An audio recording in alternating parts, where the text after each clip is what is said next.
lundi 24 février. Mon nom est Martin Simon, Simon avec un C. Et il me fait plaisir de vous souhaiter la bienvenue à un autre épisode du F1 Podcast. Aujourd'hui, c'est jour de lancement avec notre lancement 2025. Au cours des prochaines minutes, nous allons discuter et mettre la table pour cette prochaine saison de F1 en parlant des 10 écuries et des 20 pilotes. Et ça commence maintenant. Il est maintenant temps d'aller rejoindre notre collaborateur. Il est l'auteur du livre La Formule 1 au circuit Gilles Villeneuve. Il est aussi l'auteur des chroniques Souvenirs sur la page du F1 Podcast. Et plus récemment, il est à la rédaction des articles En route vers 2025. Question de mettre la table et de vous fixer les attentes envers les pilotes pour la prochaine saison qui commence très prochainement. Kevin, comment ça va? Ben, ça va super bien, Martin. Toi, comment ça va? Ben, ça va super. Écoute, on a beaucoup de sujets. Il s'est passé bien des choses dans la saison morte. On a eu une Mhm. belle journée de lancement. Ça va être le temps de mettre la table pour la saison. Mais si tu le permets avant, au cours des dernières semaines, déjà depuis qu'on s'est parlé la dernière fois dans notre épisode spécial entre deux saisons, ben, on a eu la chance d'aller dans une belle activité, mais aussi de faire la Mhm. connaissance de quelqu'un qui m'avait envoyé un beau livre, un domaine que tu connais, là, la rédaction Mhm. d'histoire, de Mhm. faits vécus sur la Formule 1. Cette fois-ci, ben, c'est pas le livre que tu as fait, celui de la Formule 1 au circuit Gilles Villeneuve, c'est plutôt celui de Simon Bachin. Il me l'a envoyé au cours du temps des fêtes. J'ai eu la chance de commencer à le feuilleter. C'est un ouvrage qui est excessivement gros, mais il n'y a pas de Oui. page en trop, là. C'est très intéressant vraiment pour les Mhm. gens qui veulent se replonger dans une saga, un duel qu'on a bien connu ici. Le livre est intitulé Villeneuve-Schumacher 1997, le duel qui a marqué une époque. En tout cas, il ne pouvait pas choisir son meilleur titre. Et la page couverture, là, vous la voyez pas présentement parce que c'est un podcast en version audio, mais elle est vraiment belle, cette Oui. couverture-là. Disons que j'aurais pas choisi autre chose. Non, non, c'est vraiment très réussi. Moi, je l'ai reçu ce vendredi. J'étais assez occupé ce week-end, donc j'ai malheureusement pas pu commencer à le feuilleter, mais ça va venir très bientôt. Mais écoute, on regarde la devanture, la couverture du livre, puis écoute, on sera pas déçus. On ne sera pas déçus si vous voulez encourager un auteur qui a fait un travail colossal, vous ne serez pas déçus, je vous le garantis. Ben, justement, pour les gens qui seraient intéressés, là, on n'a pas beaucoup de temps pour en parler, mais Simon va être avec nous au cours de la saison, donc on va pouvoir Mhm. jaser de ça. On va faire je vous le dis tout de suite, là, dans le fond, c'est une primeur. Ça va être un épisode spécial sur Jacques Villeneuve et ce duel-là avec Schumacher de son titre. Donc, la date, restez avec nous. Là. Je sais qu'on a encore beaucoup de matériel à vous fournir avec le début de la saison, toutes ces choses-là. On va trouver une date où on va être capable de fixer ça, jaser avec Simon, présenter son livre. Mais pour les gens qui voudraient se le procurer, prendre un peu d'avance avant qu'on ait à cet épisode-là, ben, vous pouvez tout simplement m'écrire là, par F1 Podcast. Vous êtes capable de nous rejoindre sur Messenger ou pour les gens qui n'ont pas Facebook ou ces réseaux sociaux-là, ben, tout simplement m'envoyer un courriel à F1 Podcast à commercial gmail.com. Donc, pour le livre Villeneuve-Schumacher 1997, le duel qui a marqué une époque. L'autre dossier que je voulais prendre le temps de remercier aussi, on a beaucoup de remerciements à faire aujourd'hui. Mhm. Eh bien, c'est une belle invitation qu'on a eue pour aller à la soirée d'ouverture pour les simulateurs de notre ami Phil Bonin qui nous a invités pour aller voir ça. Donc, c'est des simulateurs qui sont sur place à Sainte-Thérèse chez Taggy Karting. Donc, ça a été une super belle soirée. Les gens de Taggy Karting nous ont reçus là-bas.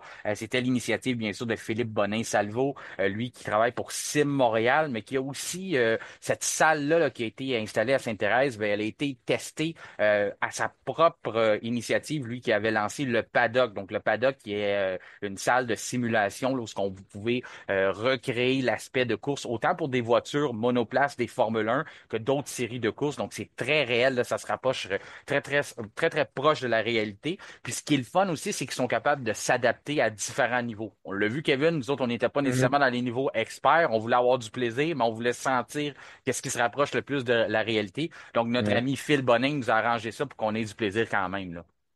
Non, c'est ça, c'est vraiment intéressant. On est vraiment en immersion là, dans le cockpit, là, vraiment pour être à bord d'une Formule 1 sur différents circuits là, que vous voulez ou non. Et pas seulement en Formule 1 aussi, il y a différents types de compétition là, que vous pouvez avoir si vous allez justement. Moi, c'est vraiment génial. Je vous le recommande fortement. J'y étais et c'est vraiment très, très le fun. Fait que je vous garantis, manquez pas ça. Puis on a vraiment eu, tu l'as mentionné, Martin, une très, très belle soirée là, au Taggy Karting. Vraiment intéressant. Ceux qui n'ont pas mis les pieds là, allez-y. Vous ne regretterez pas votre choix. C'est les gens qui sont pas prêts de Sainte-Thérèse, là, vous nous écoutez un peu partout, là. C'est sûr que pour les gens qui sont en Europe, ben, ça vous fait un assez bon déplacement pour y aller, mais vous allez peut-être venir nous visiter au Grand Prix du Canada. Donc, ça vous fait des endroits à remettre sur votre calendrier. Mais il y a aussi le paddock. Ça, c'est un autre endroit où ce que vous pouvez trouver ce type de simulateur-là. Ça, c'est dans le côté de Joliette. Fait que les gens qui veulent pas Ouais. trop faire de route, on le sait que toute la neige qu'on a eue, la température, des fois en hiver, c'est plus difficile de prévoir des déplacements, mais pour les gens qui sont plus dans ce côté-là, de Joliette. Et oui, tu le disais, les gens de Taggy Karting nous ont laissé aussi essayer les karts, leur piste de karts Mhm. électriques à la fin de la soirée. Là, on a pu avoir du plaisir en groupe là-dessus avec la piste à nous tout seuls. Donc, c'était une très, très belle soirée. Donc, je voulais prendre ce moment-là pour les remercier quand même, puis de remercier, bien sûr, Philippe Bonin-Salvo. Euh, Aussi pour les gens, juste en terminant là-dessus sur les simulateurs, c'est pas seulement les Formule 1 2024, 2025 qu'on peut conduire. On a eu le plaisir d'aller avec des bons vieux V8, les V10, ces Oui. choses-là. Donc, puis pendant que vous n'êtes pas en train de courser, de vous mesurer à vos amis sur la piste, ben, il y a des écrans géants là, que vous pouvez regarder l'action qui se déroule. Là. Donc, ça, c'est non, le concept vraiment, il est super bien réussi, puis il est rodé. C'est pas comme si c'est nouveau, Mhm. puis vous allez arriver là, puis il y a des bugs informatiques, puis ces choses-là. Là, c'est sûr qu'on n'est jamais à l'abri de ça, mais on l'a vu, c'est bien rodé, on comprend comment nos plateformes fonctionnent, puis on est capable vraiment de maximiser le plaisir. Parlant de maximiser le plaisir, ben la F1 nous a fait un beau cadeau cette année. Moi, j'étais sceptique au début, on en avait parlé dans quelques podcasts, de dire un lancement Mhm. devant des partisans, les 10 écuries au même endroit avec les 20 pilotes. J'aimais le concept qu'on étirait chaque écurie avait sa journée ou des fois sa partie de journée, parce qu'on avait quand même des écuries qui mettaient des lancements la même journée. Toi, on le Mhm. sait, tu es comme moi un peu puriste du sport, donc tu aimais ce concept-là, mais on a décidé de laisser la chance aux coureurs. On avait dit, on va voir qu'est-ce qu'on veut nous lancer, ce côté-là. C'est vraiment un rassemblement, un party F1, c'est ce qu'on a fait. Puis moi, Mhm. de mon côté, là, moi, j'ai trouvé ça grandiose. Je pense que on m'a vendu l'idée, comme je le disais, je laissais la chance aux coureurs. J'ai trouvé que ça a été très bien fait. J'ai trouvé que, euh, ben, bien sûr, on a fait ça vraiment de façon magistrale.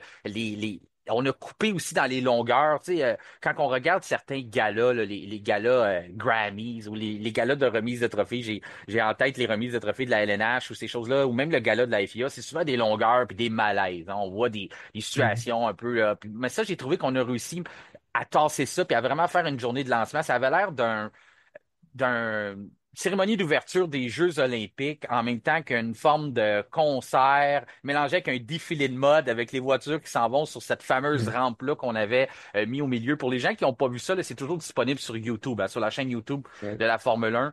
Donc, c'est possible d'aller voir ça. Donc, pour ma part, moi, j'ai trouvé ça grandiose. Mais il y a eu un petit moment où ce que ça a accroché, puis c'est ça que tu voulais nous parler aujourd'hui, là, sans aller juste dans le négatif, mais c'est quand même quelque chose qui a retenu l'attention. Puis on a vu la FIA même faire une clarification suite à ça, là.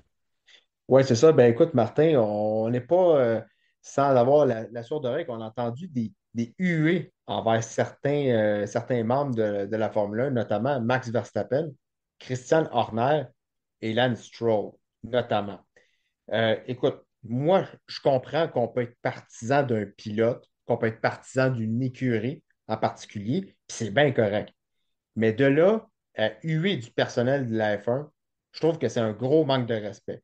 Oui, Verstappen a gagné 4 titres d'affilée. Oui, Christian Horner était dans l'eau chaude au début de l'année passée. Oui, Lance Stroll, c'est pas le pilote le plus talentueux de la grille. On le sait. Mais à un moment donné, il y a un respect puis un niveau de maturité à avoir. Puis je trouve que là, il y a des individus qui ont eu un manquement à cet égard-là. Ce sont des professionnels, oui, mais ce sont des humains aussi. Puis se faire huer de la sorte, ça blesse. On n'est pas dans un spectacle de la WWE avec des lutteurs qui jouent des personnages non plus, là. Non. Donc, chacun son avis. Si on n'aime pas le pilote, on n'applaudit pas. Tout simplement, on ignore ça, mais pour moi, j'ai eu du mal là-dessus personnellement. Ben écoute, c'est quelque chose qui m'a dérangé moi aussi. Je peux pas dire que j'ai été complètement surpris. Ça se déroulait à Londres. On sait que les titres de Max Verstappen ont été principalement gagnés contre Lewis Hamilton dans une grande rivalité en 2021. Ensuite, le plus récent a été gagné contre Lando Norris, deux pilotes britanniques. Clairement, les fans de l'Angleterre ont toujours ça sur le cœur, mais ça fait partie du sport, ces rivalités-là. Puis je trouve Mhm. que c'est le côté qui me dérange un peu dans la société d'aujourd'hui. Il y a plusieurs côtés qui me dérangent dans la société d'aujourd'hui, mais un de ceux-là, c'est qu'on a énormément de difficultés avec l'excellence. Aussitôt que quelqu'un Ouais. connaît du succès, c'est quelque chose qui vient déranger. Et puis là, on dirait qu'on est dans un ère où on a tellement de plateformes pour faire valoir nos opinions qu'on ne sait pas trop comment gérer tout ça. Puis en plus, on se prend des libertés lorsqu'on arrive dans des endroits comme ça où ce que, bien sûr, certains vont dire, ah, ben, ils ont payé leur billet, ils ont le droit de faire ce qu'ils veulent. Ben, je suis d'accord. Mais le code, l'éthique et le respect, c'est pas parce que tu arrives, que tu payes un billet, que tu es invité dans un événement, que tu peux faire tout ce que tu veux. Puis, moi, je fais une différence entre aussi, lorsqu'on va dans un événement sportif, un match de hockey, quelqu'un prend la rondelle, un match de football, de soccer, où quelqu'un a la possession du ballon, il joue pour l'équipe adverse, on veut le Mhm. déconcentrer, on va le chahuter un peu, dire des choses.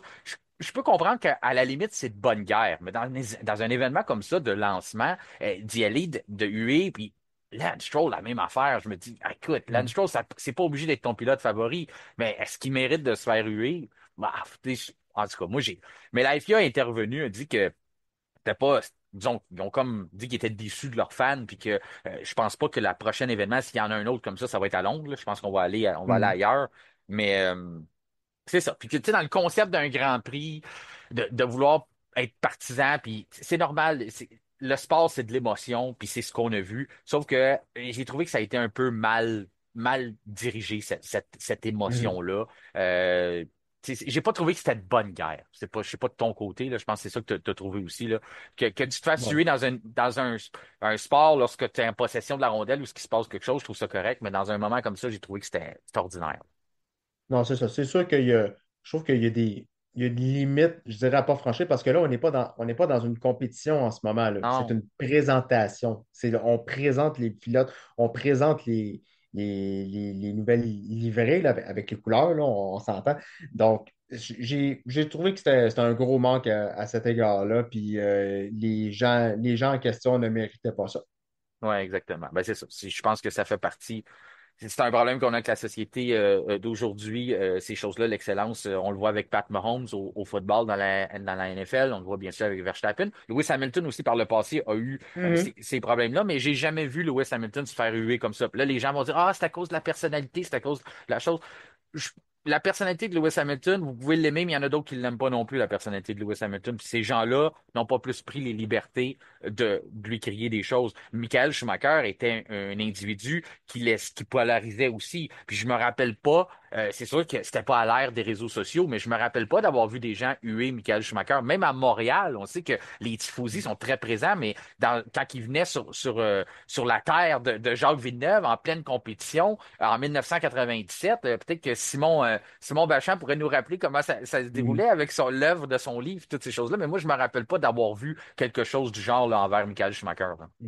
Mais je me souviens, moi, un petit peu avant Lewis Hamilton, il y a un certain Sébastien Vettel qui se Oui, faisait huer sur le podium. oui, ça c'est vrai. Ça, je peux te dire. Je m'en souviens à quelques reprises. Vettel s'est fait huer. Il était dans sa grande période de domination. Puis j'étais là, ah, ça doit vraiment pas être le fun. Après une course, tu t'es risqué, tu pilotais à fond, tu as réussi à remporter le Grand Prix, puis tu te fais huer comme ça. J'ai un peu de mal avec ça. Ouais. Puis, tu sais, à la limite, on est dans un air aussi où on parle beaucoup de bullying et ces choses-là, mais c'est une forme de Mhm. bullying qu'on a vu. Max Verstappen, je pense que ça va y couler comme sur le dos d'un canard, là. Ça va même le motiver. Christian Horner, ben, il y a des enfants, il y a une famille, pis ces choses-là. Même chose pour Verstappen. Mais c'est surtout ce côté-là que. Puis moi, pour vrai, je pense que c'est Lance Stroll qui m'a dérangé le plus. Pas parce qu'il est canadien, mais dans le sens que je trouvais que c'était gratuit.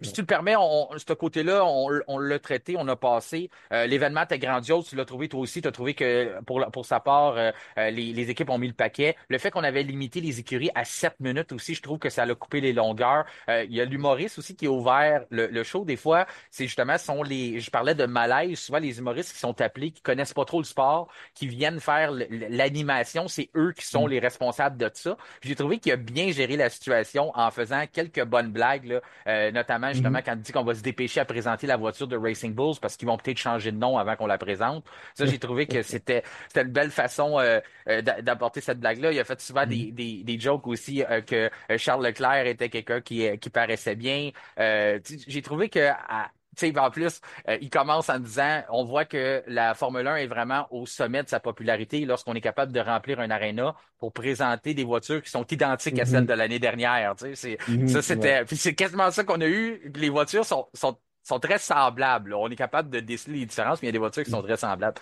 Si tu le veux bien, on va commencer par les derniers, ceux qui ont terminé 10e au classement. C'est l'écurie Mhm. Stack Sauber, l'écurie Stack Sauber qui est pour une dernière saison en F1 avant de tourner la page et de s'en aller vers le passage à l'écurie allemande Audi qui arrivera en tant que constructeur à part entière, donc avec son moteur, sa voiture, son châssis, la marque Audi. Donc, ça sera un gros changement, mais il nous reste encore une saison peut-être qu'on pourrait dire à endurer.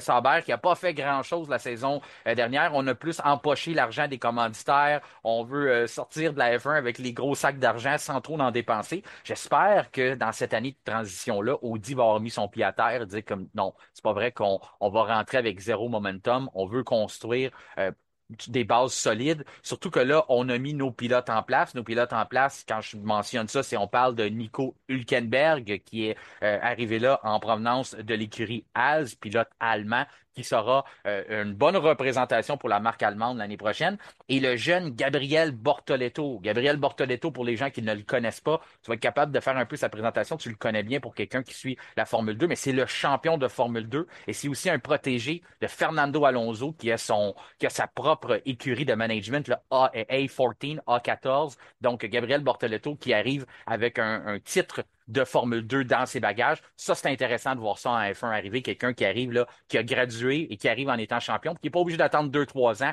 avant de se faire valoir dans une monoplace dans la grosse série, là. Oui, c'est ça. Ben écoute, pour débuter pour la monoplace, Martin, Ah, ben moi, à oui. titre personnel, je l'ai pas trouvé très joli. Personnellement, je te dirais, c'est pas mal mon prix citron de la soirée, là. Je vais dire Écoute, honnêtement, j'ai préféré celle de l'année dernière à celle de cette année. Mais ben, bon, ça, tu fais bien de me c'est des ramener à goûts. l'ordre parce que je voulais commencer, avant de m'en aller avec les pilotes, tout ça, je voulais commencer justement avec les notes, puis Ouais. laisser une place. Donc, toi, je le vois que tu l'as pas trouvé joli. Donc, est-ce que ça veut dire pas joli pour Kevin Fontaine? Est-ce que c'est 2 étoiles, 1 étoile? Comment ça fonctionne?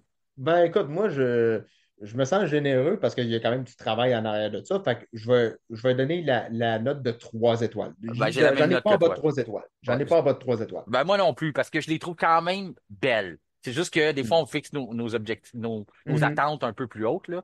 Mais oui, j'ai trouvé que moi, ce que j'aime, c'est qu'on est capable de la différencier. Ça, on peut pas y enlever Mhm. ça. Le vert fluo avec le noir, on le sait que c'est une stack Sauber, ça, il n'y a pas de problème là. Donc, j'y vais avec 3 étoiles aussi.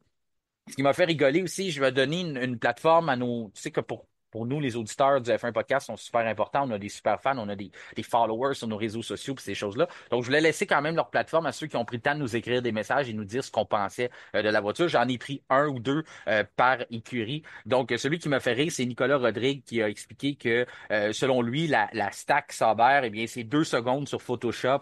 C'est gradant noir avec vert fluo, fini, 75 000 de commission. Donc, pour lui, c'est ce que ça a coûté à Stack de faire le prototype, le modèle avec la livrée. Donc, ça résume bien ça. Je pense que oui, on s'est pas trop forcé. On a juste remixé les couleurs, puis ça a donné que le devant de la voiture est fluo, puis le derrière est noir. Euh, je t'ai amené un peu sur les pilotes puis les changements. Je sais que tu vas te prononcer sur Gabriel Bortoleto. Nico Hülkenberg, on le sait, on le connaît. Il a fait ses preuves en F1. Il a eu une saison incroyable l'année dernière. Donc, si tu veux te pencher un peu plus sur Bortoleto, qui arrive avec son titre en poche, là, moi, je trouve que c'est une bonne nouvelle hein, pour la F1 d'avoir un gars qui gradue tout de suite, surtout après avoir gagné les grands honneurs dans la série inférieure, là. Oui, c'est ça. Ben, c'est ça. Pour Kick Sauber, c'est une année de transition, tu l'as mentionné avant Audi. Donc, Hülkenberg, oui, Bortoleto, pilote brésilien. On sait que le Brésil est assez populaire en F1, notamment dû à Ayrton Senna aussi, qui a un très gros héritage en Formule 1. Et ça faisait quand même un bon moment qu'on n'avait pas eu de pilote brésilien en Formule 1. Donc, Bortoleto, tu l'as dit, champion F2. Il a été très régulier dans cette saison-là. L'année passée, Bortoleto, il a gagné on va dire seulement à 2 reprises, mais il a été très constant. Il a été très constant, Bortoleto. Puis c'est ce qui lui a permis d'être champion de la Formule 2 l'année passée. Donc, un vétéran et une recrue, c'est super bon. On fait un bon mix. Donc, ça, c'est parfait là-dessus. Bortoleto, lui, qui va devoir faire ses marques. Donc, Hülkenberg, on sait, il est établi, ça, il n'y a pas de problème avec ça, mais Bortoleto va devoir apprendre. Il va arriver sur des Grands Prix qu'il n'a jamais roulé, comme à Montréal. Il n'a jamais roulé, donc là, il va falloir qu'il apprenne les circuits et tout. Donc, je pense qu'on a un bon duo qui se complète bien et tout. On va tenter de remonter la pente après une saison 2024 qui a été très difficile de leur côté, là. Écoute, je pense que le duo de pilotes de cette année est supérieur à celui de Bottas et de Guan Yu Zhou. Donc, ça, c'est mon avis très personnel, mais je pense que tu vas quand même être d'accord avec moi là-dessus. Ouais, ouais, il n'y a pas de chicane Euh, là-dessus. Ouais, c'est ça. Puis avec on est rendu à 115 du temps alloué en soufflerie et en CFD. Donc, Sauber a plus de temps que quiconque pour travailler sur sa voiture 2025 d'ici le 30 juin 2025. Donc, je pense qu'on va mieux s'en sortir que l'année passée, mais ça risque d'être encore difficile cette année. Gros changement, à part les deux pilotes.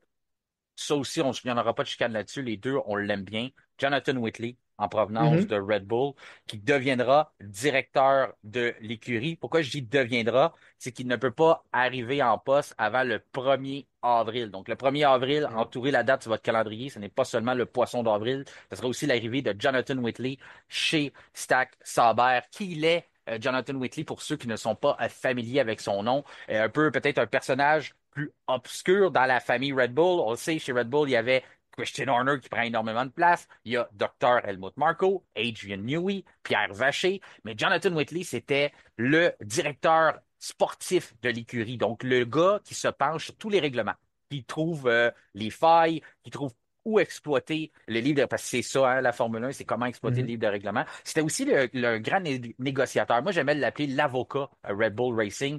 Euh, pour certains, ça va ramener des mauvais souvenirs, mais en 2021, lorsque il s'est passé la fameuse chose entre Lewis Hamilton, la voiture de sécurité, Max Verstappen, eh bien, la voix qu'on entendait négocier avec Michael Massey, c'était Jonathan Whitley qui tentait de négocier, de voir qu'est-ce qu'on peut faire pour que, disons, que toutes les écuries s'en sortent bien. Avait aussi parlé au départ lorsqu'on avait décidé de pas donner de pénalité à Lewis Hamilton. Donc, c'est lui, là, s'occupait de toute cette paperasse-là de règles. L'autre chose qu'il faisait aussi chez Red Bull, parce qu'il y avait plusieurs chapeaux, euh, ça, Stack, ça va les aider. On se rappelle des cauchemars d'aéropluie l'année dernière. Eh bien, Jonathan Whitley chapeautait les aéropluies chez Red Bull. Mhm. Red Bull qui a fixé la norme au cours des dernières saisons dans le domaine des aéropluies. Donc ça, là, ça va se prendre ça va être très bien accueilli du côté de Stack Sauber d'être capable d'améliorer ses arrêts. Donc, on ne devrait pas voir des 30-40 secondes, du moins à partir du 1er avril, parce que disons qu'il y a il y a des poubelles qui vont se faire kicker, puis il y a des chapeaux qui vont voler quelque part, parce que avec Jonathan Whitley, ça va fonctionner droit. C'est un gars qui est très gentil, très calme, mais c'est un gars qui est surtout très il sait exactement ce qu'on doit faire dans un arrêt, donc donner ses directives. Donc, j'ai bien hâte de voir ça de ce côté-là, qu'est-ce qu'il va être capable de faire. Bien sûr qu'il ne s'occupera pas juste de ça, mais il va être capable de déléguer quelqu'un en place et d'obtenir des résultats assez rapidement à ce côté-là, en plus de diriger toute l'écurie. Est-ce qu'il y a autre chose que tu voulais ajouter du côté de Stack? Ben, je te dirais que tu parlais de kicker du matériel, ça va bien avec Stack Kick Sauber. Je ne vais pas faire de Ouais, mauvais jeu de mots, mais c'est ça. Donc, on va passer, si tu veux, Martin, à la prochaine écurie, parce qu'on a quand même beaucoup de sujets là, qui s'en viennent. Là. oui, exactement. Ben, la deuxième écurie, c'est Williams Racing. Williams qui Mhm, a eu ben, on a eu plusieurs annonces. Si tu veux, on va commencer, on va faire comme on a fait avec l'autre. On va y aller avec la livrée. La livrée, moi, je suis mhm. allé avec 4 étoiles. Je trouve que Williams a toujours des belles voitures. C'est sûr qu'on n'a pas réinventé notre style. On garde un peu une façon de notre lignée qu'on a installée. Donc, je suis allé avec Ouais, 4 étoiles du côté de Williams. ouais, c'est ça. Moi aussi, très belle voiture, 4 étoiles également de mon côté. Elle est sur mon podium. Elle est sur mon podium. Dans mon top 3, la Williams est là-dedans. Ah, Donc, OK, donc, ça là-dessus. Moi, j'ai adoré cette voiture avec les nouveaux commanditaires aussi pour cette saison, ce qui est toujours un plus, ben oui, on c'est va se le toujours, dire. c'est bon signe. Puis je lisais les commentaires, les gens aussi ont pas mal été dans ce côté-là aussi, là. Les gens trouvent que Mhm. la voiture est belle. C'est une livrée, c'est sûr qui ressemble à celle de l'année dernière, mais Mhm. c'est c'est beau, tu sais, c'est classique, le noir, le bleu. tu sais, on a Jesse Ree qui nous dit justement classique noir, bleu, ça paraît bien et tu sais, ça ressort. Donc, puis la même chose pour Laurent Roth qui nous dit la même affaire. Tu sais, j'aime bien mieux que celle de l'année dernière, mais ça vaut pas la livrée BMW des années 2000. Donc, on Mm. est un peu nostalgique dans ce côté-là, mais au moins on se démarque. On la voit, on sait que c'est une Williams. Puis pour moi, je trouve que ça compte beaucoup. Tu le nommais aussi des nouveaux commanditaires. On a aussi un sponsor, un commanditaire titre cette Mhm. saison. Donc, on ajoute Atlassian. Atlassian, vous allez le voir en gros sur la voiture et vous allez maintenant le voir à côté du nom. Un peu à la... C'est la nouvelle ère en F1, c'est de l'argent qu'on peut aller chercher, ça existe depuis longtemps, mais là, toutes les écuries on s'en vont vers cette norme-là quand on voit que même Ferrari a maintenant HP devant le nom de son écurie. On sait Oracle, Red Bull Racing, on a vu Visa, Cash App, RB, même si on n'était pas trop content de ça, on vient tout juste de passer à travers Stack, Mm. Kick, Sauber F1. Donc, tout ça, c'est des commanditaires titres. Donc, Williams n'y échappe pas. On va appeler ça Atlassian Williams Racing. Nous, vous nous entendrez pratiquement jamais dire ce commanditaire-là à moins qu'il se passe quelque chose, parce que, un, c'est trop long, puis deux, ben, ça, c'est de la poutine de commanditaires pour se remplir les poches du côté des écuries pour venir aider à débourser ces montants faramineux-là qu'on doit faire en F1 et question que c'est ça qu'on est capable de fournir au développement tout en respectant le plafond budgétaire. Donc, à ce moment-là, ben, c'est des bonnes nouvelles. On a eu des problèmes de finances du côté de Williams, donc d'être capable de renflouer les coffres, c'est une bonne nouvelle. C'est une bonne nouvelle aussi avec la venue de Carlos Sainz. Carlos Sainz qui Mhm. est un gars qui apporte de l'argent aussi. On peut voir certains de ses commanditaires avoir été ajoutés sur la voiture. Petite présentation rapide, là, Atlassian, c'est une entreprise, comme on en voit de plus en plus, une entreprise australienne qui œuvre dans le milieu de la technologie. Donc, ce qu'on va faire du côté de Williams, c'est améliorer l'équipe à une optimisation et à de la production à l'aide de leur logiciel. Donc, on va être capable là, de les aider à mieux gérer leur inventaire. Ça a été une problématique que James Valls avait mentionnée au cours de la dernière saison, comme quoi que le du côté informatique, que c'était pas à la fine pointe de la technologie. Et on avait même des problèmes à garder un suivi sur la production, mais aussi un suivi sur les pièces qu'on avait en stock. On se rappelle justement que au début de Mm. la saison dernière, on avait eu des problèmes avec la production de châssis. Puis toute la saison, là, il y a eu les accidents aussi qui ont nuit à ça. Mais on avait de la misère là, à optimiser notre production pour vraiment garder le rythme des autres écuries. Je le disais, Carlos Sainz qui arrive là, on peut dire, là, il y en a plusieurs sur la grille, on va venir en jaser de ça de fond en comble, mais c'est un duo Red Bull. Dans le sens, c'est Carlos Mhm. Sainz, qui est un ex-pilote de la famille Red Bull, et Alex Albon, lui aussi. Donc, un bon duo de pilotes qui a été créé là, du côté de Williams. Ouais, un bon duo de pilote avec beaucoup plus d'expérience avec l'arrivée de Sainz. Euh, c'est le plus solide depuis un long moment, Martin, chez Williams. Je pense que le duo de pilote le plus solide auparavant, on va remonter à loin, c'était Felipe Massa puis Valtteri Bottas. Donc, ça fait quand même un bon moment, là. Donc, Sainz va tirer Williams vers le haut. Il va pousser Albon dans ses retranchements. Donc, moi, je n'y vois que du positif. Donc, l'objectif, c'est inévitablement de faire mieux que la P9 de 2024. Il va falloir commettre beaucoup moins d'accidents que l'année dernière. Ça, c'est primordial. C'est en caractère gras affiché sur une affiche. Pas d'accident, s'il vous plaît. On se souvient de la fin de saison, ça a été très difficile pour Williams. Donc, on a plus de temps en soufflerie et en CFD. On doit capitaliser là-dessus et réussir à sortir des bonnes performances d'entrée de jeu. Ça, c'est primordial. On a un bon directeur d'écurie en la personne de James Vaz, qui a une tête sur les épaules, qui sait où ce qui s'en va. Donc, j'ai hâte de voir Williams cette année. On semble pas mal plus confiant du côté de l'écurie de Grove jusqu'à maintenant. En plus des commanditaires, des pilotes et tout ce que tu mentionnais qu'on a de plus du côté de Williams, il faut aussi saluer l'arrivée d'un gros travail de recrutement de James Valls qui a 26 nouveaux employés, ce qui va te forcer à nous dire Mhm. que ça prend les gens dans la bonne chaise, donc les bonnes personnes dans Oui. la bonne chaise. Je te vois déjà venir là, que tu t'en allais là, Kevin. Euh, Mhm. puis c'est ça. Puis pour faire, dans le fond, les personnages dans des rôles clés qui vont arriver, il y a Matt Harmon qui arrive, qui est l'ancien directeur technique de chez Alpine, donc beaucoup d'expérience. Il a été aussi longtemps chez Mercedes. Ensuite, on a Fabrice Moncadé, c'est l'ancien responsable de l'analyse de performance chez Ferrari. Il y a aussi Juan Monilla, qui est l'ancien aérodynamicien principal chez Haas, et aussi Steve Winstanley, qui est l'ancien designer en chef de chez Red Bull. Et pour compléter, là, dans les embauches clés, ben, on a Richard Fritt, qui est l'ancien responsable de la performance chez Alpine. Donc, on a pris du côté de James Vaz, on est allé recruter des gens dans plusieurs écuries. Question de mettre ça ensemble. Là, ça reste à voir si le gâteau va prendre, si on est capable de faire quelque chose qui va tenir. Mais du moins, on n'a pas le choix de voir là, à première vue que c'est beaucoup d'expérience qu'on est allé chercher, là. Oui, c'est ça. Donc, avec toutes ces ressources-là, il va falloir inévitablement réussir à ramener Williams vers le devant de la grille, du moins dans le haut du milieu de plateau, là. Donc, moi, j'ai l'impression qu'on s'enligne sur la bonne voie du côté de Williams, là. Donc, je ne ferai pas de pronostic, mais je suis confiant. Je suis confiant pour Williams cette saison.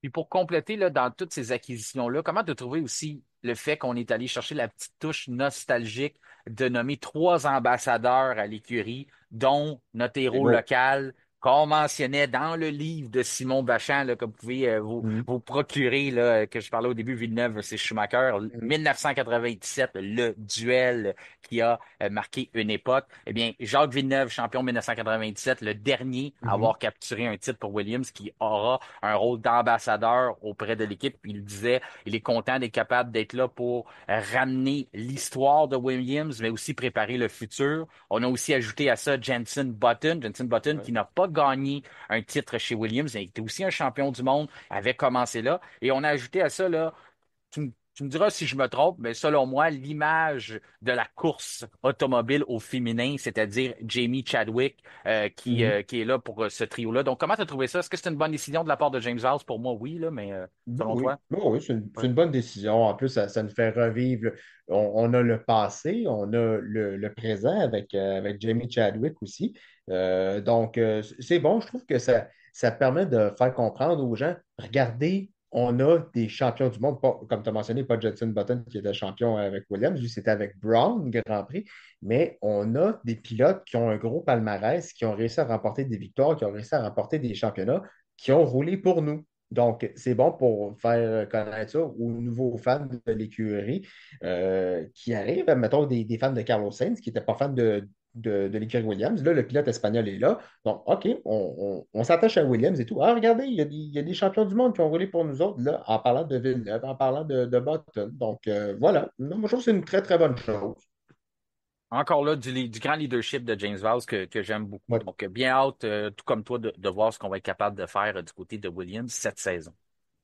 Après Williams, eh bien, on retrouve l'écurie, la petite sœur de Red Bull, qui ont volé le spectacle, pas par nécessairement par le lancement, mais par la livrée. La livrée, je pense que, je sais pas de ton côté, de mémoire, j'ai cru avoir vu tes commentaires là-dessus que tu t'es prononcé, mais pour ce que j'ai pu lire des auditeurs, c'était quand même assez unanime qu'elle a volé le spectacle. Moi, je lui ai donné 5 étoiles. 5 étoiles.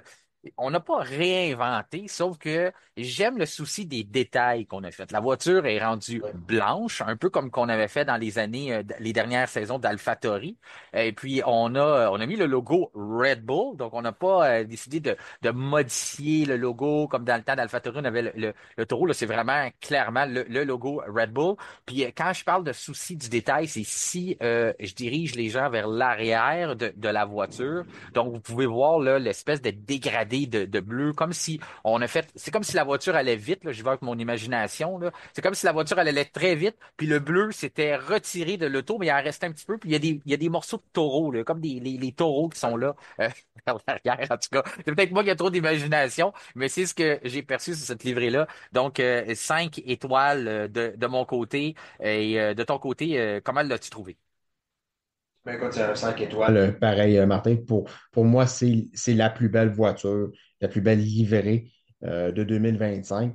Euh, du côté de Racing Bulls, Martin, je te dirais que ils devront saisir les opportunités en 2025 pour marquer plus de points lorsque les écuries de devant auront des ennuis.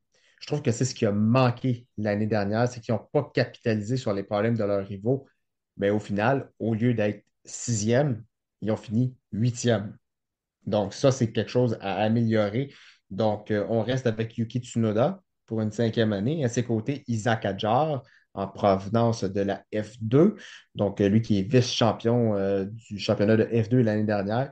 Duo intéressant, deux pilotes au tempérament bouillant. Donc, attention à ne pas se frotter en piste parce que ça pourrait créer des flamèches. Si vous n'avez jamais entendu Isaac Hadjar à la radio, vous allez être surpris. Il ne paraît pas de ça, le jeune homme, mais il a un bon tempérament. Donc, autant on a eu droit à une super livrée. C'est la dernière année de l'association avec Honda aussi, également, faut le mentionner. Et donc, c'est une année charnière pour Tsunoda qui souhaite demeurer dans la famille Red Bull, il l'a mentionné. Attention aussi, Martin, à un jeune pilote prometteur que tu as sûrement déjà entendu, Arvid Lindblad. Je ne sais pas si ça te dit quelque chose. Oui, mais tu veux dire que tu penses qu'on pourrait déjà mettre Isaac Hadjar sur le siège éjectable parce qu'on vient. S'il ne performe pas, sinon Tsunoda pourra en être à sa dernière saison. Lindblad qui a déjà décroché sa super licence. Donc, on sait à quel point Red Bull est capable de jouer avec ses pilotes sans trop de problèmes. Donc, je lance le petit message dans l'air. Donc, on a du nouveau sang qui arrive et Tsunoda pourrait s'en faire du mauvais sang si ça continue comme ça. Donc, lui doit être plus régulier, Tsunoda, puis Hadjar, lui, devra s'adapter à la Formule 1. Donc, la petite parenthèse d'un jeune pilote qui pourrait arriver peut-être plus tôt que prévu. Ouais, disons que Red Bull a la réputation de pas niaiser longtemps, là. Fait que c'est Mm. sûr que, comme tu dis, Yuki Tsunoda, contrat d'1 an, Isaac Hadjar, ben, c'est une recrue, là, seulement que 20 ans, Mm. vice-champion F2. Donc, encore là, je trouve que c'est bon pour la F1 de souligner que Gabriel Bortoleto, qu'on a mentionné tantôt chez Stack Sauber, qui a remporté le titre, du côté d'Adjar, qui a mené pratiquement une bonne partie de la saison avant que Bortoleto prenne le dessus. Et au dernier Grand Prix, tu nous l'avais raconté, on l'avait vu, comme quoi Hadjar, une malchance, l'a empêché de vraiment être capable de... Tu sais, Ouais. ça se jouait à la dernière course, on avait un Mm. demi-point de différence au classement. Donc Hadjar, il est vice-champion, mais il pourrait tout aussi bien l'être aussi. Donc, on a les deux meilleurs selon le classement en Formule 1 cette année. C'est des bonnes nouvelles pour le spectacle. Donc, j'ai hâte de voir ça. Je voulais souligner aussi la bonne attitude de Yuki Tsunoda. C'est pas facile. Il s'attendait Ouais. possiblement à avoir le rôle du côté de Red Bull. On lui a pas donné malheureusement. Puis il a pas laissé ça le décourager. On l'a vu là dans son attitude, en tout cas dans ses commentaires, dire que moi mon rôle reste le même, c'est de prouver que je peux être en F1, que je sois dans une Red Bull ou une Racing Bull. Mon but c'est de montrer ce que je sais faire. Donc ça, je pense que c'est la bonne attitude. Pour revenir sur la livrée, Mm. là, la livrée blanche, je voulais lire le commentaire là, d'un auditeur qui nous a envoyé, puis je pense que c'est la meilleure façon de la décrire pour les gens qui ne l'ont pas vue encore. C'est du côté de Anne Loulou Vigian qui disait ça lui rappelle la Red Bull 2021 hommage à Honda. C'est vrai qu'il y a des airs de ressemblance. Cette fameuse livrée-là qu'on voulait se servir au Grand Prix du Japon, finalement, on n'avait pas pu à cause de la pandémie. Toutes ces choses-là, on avait transféré ça. Ça avait été un hommage aux manufacturiers japonais, mais en Turquie. Donc, ça aurait fait un peu bizarre, sauf que ça a resté dans l'imaginaire des gens, cette livrée-là. Et je voulais attirer ton attention aussi sur une question qu'on a eue, question en provenance de Fred Labelle, qui nous demande, à votre avis, est-ce que le fait de prendre les couleurs Red Bull va faire pleurnicher un peu plus les personnes qui ne sont pas trop d'accord d'avoir deux écuries, dans le fond, avec les mêmes propriétaires. On sait que oui, Racing Bulls a les mêmes propriétaires, les problèmes Red Bull. Moi, ma réponse que j'ai à Fred Labelle, c'est que je pense pas que du côté des directeurs d'écurie, on peut atteindre un sommet supérieur à ce qu'on a déjà. Je pense que ça hérite déjà pas mal tout le monde. Le fait que Red Bull a 4 voitures.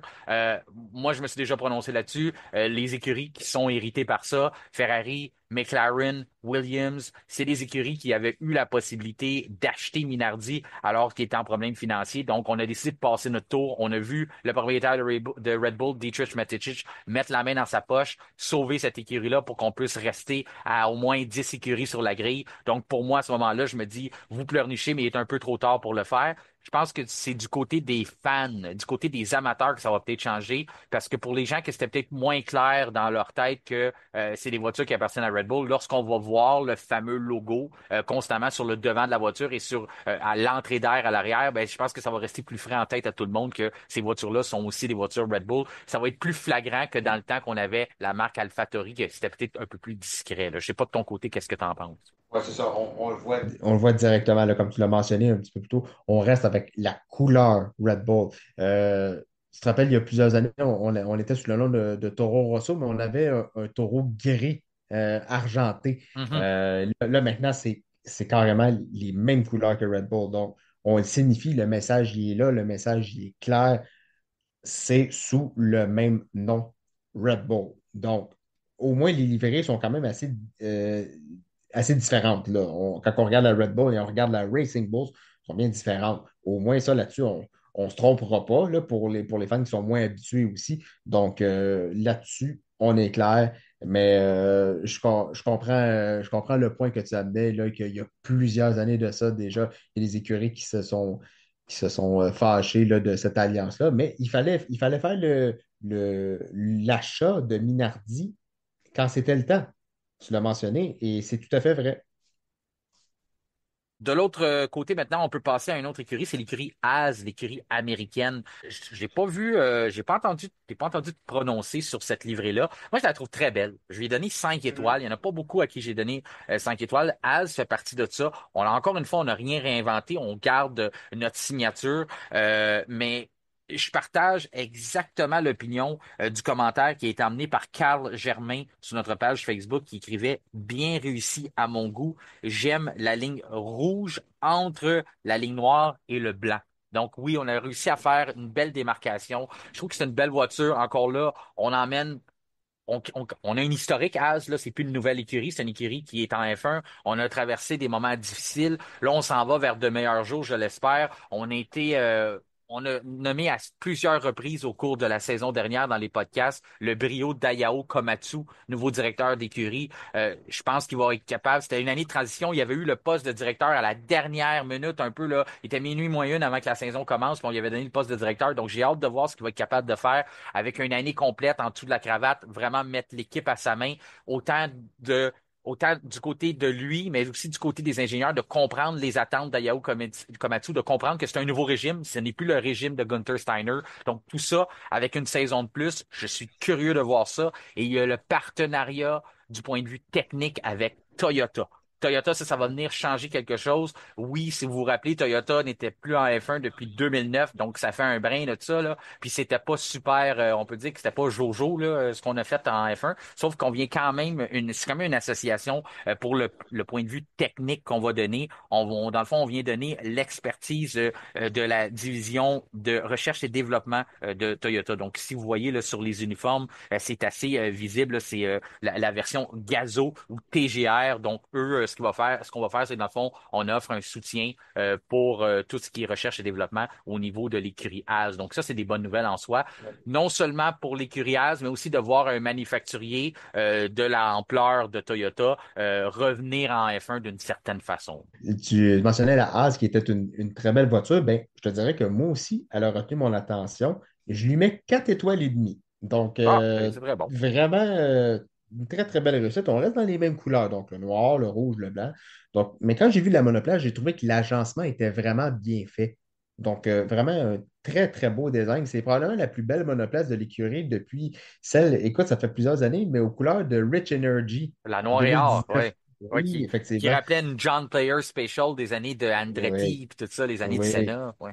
oui. C'est ça. Donc, je trouve que la VF25 est une belle réussite de ce côté-là, du côté de Haas. Et pour aller du côté des pilotes, ben, c'est un tout nouveau duo de pilotes hein, chez Haas. En plus Ouais. d'avoir une très belle voiture, on aura 100% du temps en soufflerie du côté des troupes de Canapolis.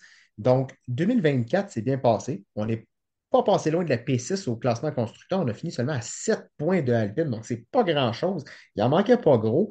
Donc, 2025, on a droit à un beau mélange entre l'expérience d'Esteban Ocon, qui entame déjà sa neuvième année en Formule 1, ça passe vite, et il est associé au jeune Oliver Bierman, qui a démontré des belles choses lors de ses 3 piges l'année passée. Donc, on compense la perte de Hülkenberg avec Ocon, qui sait être rapide Euh, Bien qu'il est têtu, on le sait, c'est un pilote qui a la tête dure, mais il demeure un bon pilote. Et Bearman, qui je trouve a un très bon potentiel et s'est vraiment mieux débrouillé que Kevin Magnussen sur l'ensemble de la saison 2024. On y va dans la continuité pour Haas. Ils sont sur le bon chemin. En plus du partenariat technique que tu disais avec Toyota, qui est là depuis le Grand Prix des États-Unis 2024. Mais Haas ne délaissera pas sa relation avec Ferrari. Ça, il faut bien le mentionner. Je pense qu'on est sur la bonne voie du côté de Haas. Ah, tu mentionnes du côté de Ocon, bien sûr, il apporte l'expérience. Il y a aussi une Mhm. relation déjà avec Ayao Komatsu qui a déjà été Mhm. parmi ses ingénieurs. Donc, est-ce que Komatsu va avoir une meilleure emprise sur lui pour bien focaliser les émotions de Esteban Ocon dans le bon sens, dans le sens de l'équipe et du développement et pas toujours sur le côté émotif envers ses coéquipiers?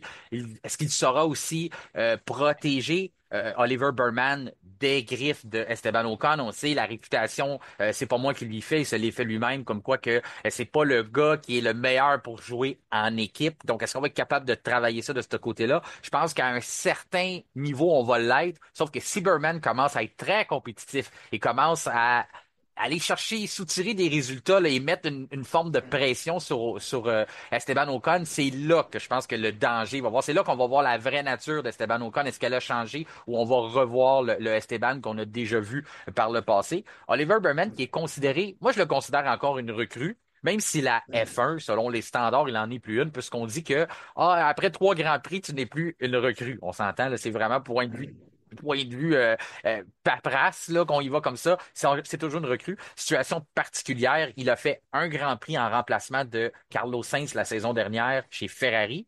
Et ensuite, on pensait que c'était fini pour lui. Bien non. Suspension de Kevin Magnussen qui le force à revenir dans la voiture une deuxième fois pour le Grand Prix de Bakou. Là, on se dit, bah, c'est arrivé 2 fois que des situations un peu qui sortent de l'ordinaire. Première fois qu'on voit un pilote être suspendu avec le nouveau système de points sur les super licences. Ensuite, un gars qui fait une crise d'appendicite. On avait vu ça avec Alex Albon plutôt dans la saison d'avant. Donc là, on voit encore cette situation-là. Dire, ah, OK, ben d'après moi, la saison est finie pour Oliver Burman. Ben non. Kevin Magnussen tombe malade au Grand Prix du Brésil à Sao Paulo dans le déluge, la pluie. Il a choisi sa journée pour être malade, Kevin Magnussen. Et là, on rappelle Oliver Burman. Donc, il arrive à peine 19 ans, deuxième plus jeune pilote de la grille. Il arrive là et puis il a déjà 3 courses d'expérience. Donc, il est un peu plus expérimenté que les autres jeunes pilotes, mais on s'entend que ça reste un pilote recru cette année qui sera à surveiller pour les grillages. J'ai bien, bien hâte de voir ce qu'il va savoir faire. Maintenant, c'est le temps de passer à nos cousins français.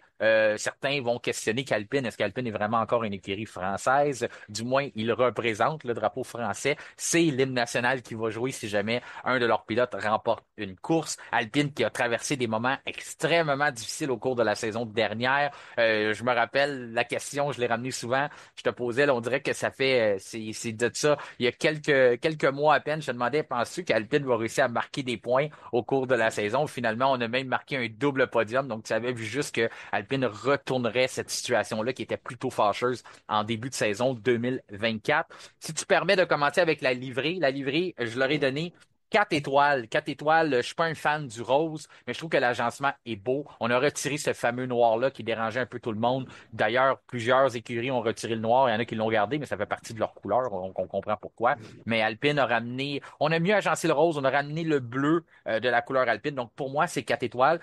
J'ai vu des gens être contents, mais j'ai vu des gens être excessivement déçus aussi. Des gens qui sont vraiment tannés de voir ce rose-là de leur commanditaire. Et un point que j'ai voulu t'apporter, c'est le commentaire de Thomas Fortin. Thomas Fortin a emmené un point. Je me demandais qu'est-ce que tu penses de ça. Il dit, la plus moche de la saison.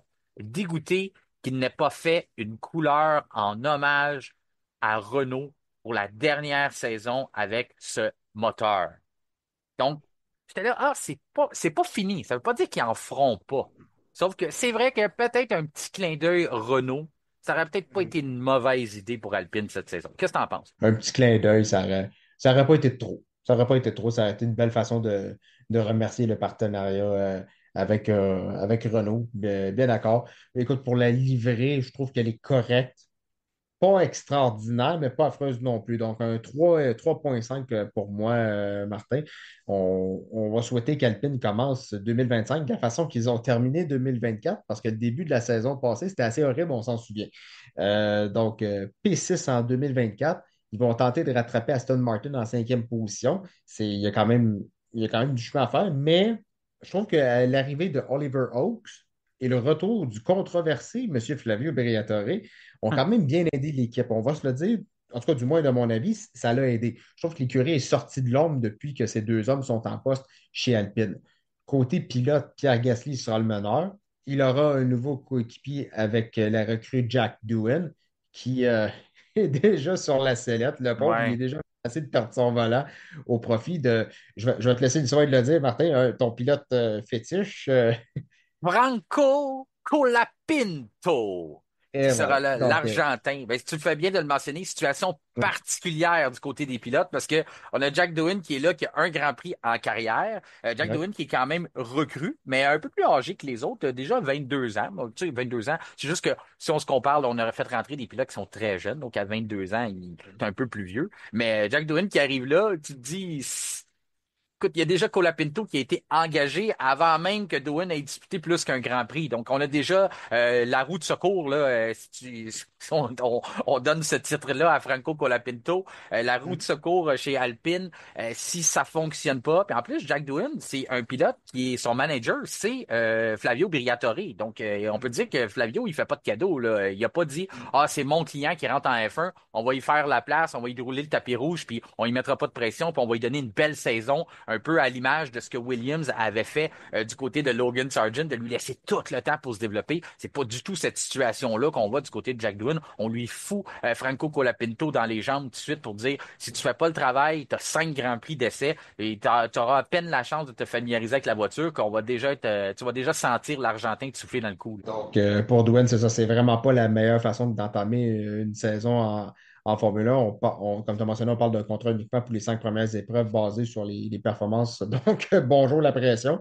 Et aussi, comme on l'a mentionné, donc la fin du motoriste Renault en F1, on passe du côté de Mercedes la saison suivante. Donc, pour revenir à notre cher Pierre Gasly, qu'on apprécie beaucoup, qui devra donc performer comme il sait le faire, il l'a démontré à de multiples reprises quand il a une bonne voiture, il est capable d'être là, il est capable de saisir les opportunités qui se présentent à lui, de signer des gros résultats. Est-ce que son coéquipier sera argentin d'ici la fin de l'année? Je pense qu'on peut ouvrir les paris. C'est aussi un duo Red Bull, hein, quand on regarde ça, parce que Pierre Oui. Gasly, ancien pilote Red Bull, et Mhm. Jack Doohan, qui a aussi été un membre de la famille Red Bull, qui avait quitté, c'est lui-même qui avait décidé de quitter parce qu'il pensait qu'il y aurait plus de chances d'accéder à un volant en s'en allant du côté d'Alpine. Pour l'instant, il s'est pas trompé. Il est là cette saison. C'est le temps qui nous le dira. Ce qu'il faut savoir aussi, c'est que du côté de l'écurie française, on a décidé d'opter pour un châssis 2024. Donc, si vous voyez la nouvelle livrée, vous la trouvez belle, sachez que sous ces couleurs, le châssis de la saison dernière est toujours là. On a bien terminé la saison, mais on a décidé d'économiser de l'argent et de maximiser cet argent-là et de le transférer dans le compte de banque, le compte épargne pour 2026. Donc, 2025, on entame la saison avec l'ancien châssis et on transfère l'argent qu'on aurait dépensé pour construire un nouveau châssis. On l'a mis dans notre compte épargne pour viser sur la saison 2026. Donc, je trouve que c'est une information qui est pertinente à savoir. Est-ce qu'on va décider de faire la saison complète comme ça? Ou on va plutôt se rendre compte que ça n'a pas d'allure et puis il va falloir modifier ça. La bonne nouvelle pour les partisans d'Alpine, c'est qu'on avait bien terminé la saison. Donc, ce châssis-là était jusqu'à un certain point fonctionnel. Il reste juste de voir si on peut continuer de le maximiser et de continuer de développer la fenêtre de performance là-dessus. Maintenant, l'autre écurie après Alpine, eh bien, c'est ceux qui ont fait leur classe de rester cinquième. Ils sont indélogeables. Ils ont terminé la saison 2023 au cinquième rang. Ils ont terminé la saison 2024 au cinquième rang. Il était temps que la saison finisse. Heureusement qu'il n'y avait pas 25 ou 26 courses parce que c'est certain qu'ils finissaient pas là parce que disons que la balloune a dessoufflé pas à peu près du côté de l'écurie du Montréalais Lawrence Stroll. Du côté d'Aston Martin, la livrée, eh bien ça, on se trompe pas. 5 étoiles de mon côté. C'est la voiture préférée de mon papa aussi. Il adore la Aston Martin. Il attendait la journée des lancements pour voir la Aston Martin, puis il a pas été déçu. Il la trouve très belle. Le noir sur les côtés, sur les pontons. Je là, ça va me prendre un peu de temps de m'habituer, mais c'est déjà fait. Je suis déjà habitué. Je trouve ça beau. Je pense que ça fait ressortir le vert. On a des nouveaux commanditaires aussi du côté de l'équipe des Verts. Il y a Sil Popo, un fier auditeur du F1 Podcast qui, lui, nous a écrit, à mon avis, la plus belle, 5 étoiles. Est-ce que tu partages l'avis que j'ai, l'avis de mon papa, ainsi que l'avis de Sil Popo? Écoute, j'aimerais te dire oui, mais ça serait mentir. Donc, moi, je vais y aller avec un 4 étoiles. Mais belle livrée, très classique, de l'élégance de l'Aston Martin, tout simplement. Donc, une belle livrée. Donc, on reste dans le typique vert anglais. Le noir aussi, comme tu l'as mentionné, moi aussi, ça m'a frappé un petit peu, mais finalement, je me suis dit, ah non, finalement, on y va. Ça va y aller, ça va se faire. On va s'habituer et tout. Puis on a une petite touche de blanc au niveau de l'assaut de sécurité aussi. Hein? Donc, Oui, avec un nouveau celle-là, commanditaire, c'est une oui. compagnie minière qui s'appelle Madden. Je ne comprends pas pourquoi une mine est obligée de faire de la publicité, mais faut croire, ça passe dans le compte de défense. Et voilà. Donc c'est ça. Donc, un bel agencement de couleurs. Donc, c'est super de ce côté-là. Aston Martin produit de très belles voitures depuis qu'ils sont en F1.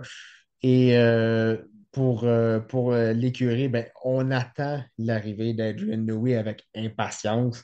Et ça, c'est le gros morceau qui s'en vient. L'écurie de Lawrence Stroll va tenter de faire oublier une saison de 2024 assez difficile sans podium, faut le mentionner. Pour les pilotes, même duo, on reste là, Fernando Alonso, le vieux renard, et Lawrence Stroll, l'énigme canadienne. Donc, on Ah, va j'aime devoir ça, ce trouver ton-là. C'est nouveau, l'énigme l'énigme. canadienne. Oui. Donc, on va devoir trouver de la performance chez Aston parce que par moment, en 2024, on n'était même pas proche d'être en cinquième place, là. Donc, on a quand même eu un début de saison correct, mais tranquillement, on s'est fait rattraper. Donc, on a été chanceux de terminer P5, mais c'était très compliqué par rapport à certains circuits, les conditions de piste, etc., etc. Donc, il va vraiment falloir se retrousser les manches, dis-je, pour réussir à conserver cette P5-là. Oui, on a Fernando Alonso, un pilote incroyable, mais Martin, il ne rajeunit pas Alonso. Donc, Non. oui, il demeure en forme, mais l'âge nous rattrape à un moment donné. Et sur l'ensemble d'une saison, on en avait parlé, ça va finir par peser. Et si la voiture n'est pas au niveau souhaité, on risque de voir Alonso piquer certaines colères à la radio, comme il est capable de le faire. Du côté de Lance Stroll, ben, c'est d'être beaucoup plus constant, c'est de se rapprocher de son coéquipier. Quand tu as une voiture en Q3 puis l'autre en Q1 à cause d'un manque de rythme pour un des deux pilotes, c'est pas évident. Surtout dans un plateau qui est très relevé, Stroll doit hausser son niveau de jeu. C'est impératif. Ben, exactement. Tu le mentionnes, la patience de Fernando Alonso a atteint ses limites à quelques moments la saison dernière. Surtout lorsqu'il a mentionné, on répète les mêmes problèmes. Ça n'a pas de bon sens. On a encore les mêmes problèmes que la saison Ouais. 2023. Donc, à ce moment-là, la fameuse traînée, c'est pas pour rien que Dan Fellows a perdu son poste. Donc, il n'est plus le directeur technique de l'écurie.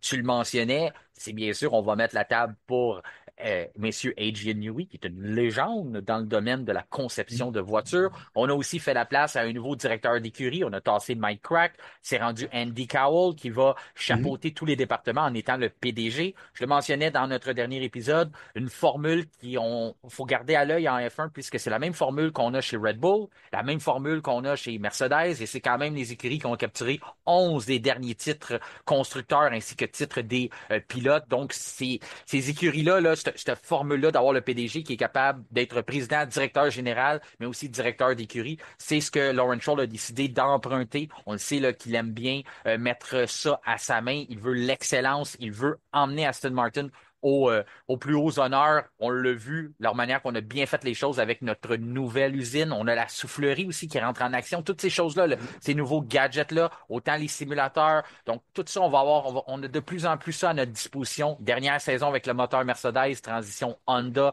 la saison prochaine. Donc, il y a du positif du côté d'Aston Martin. La seule chose qu'on veut faire cette saison, c'est bâtir un certain momentum.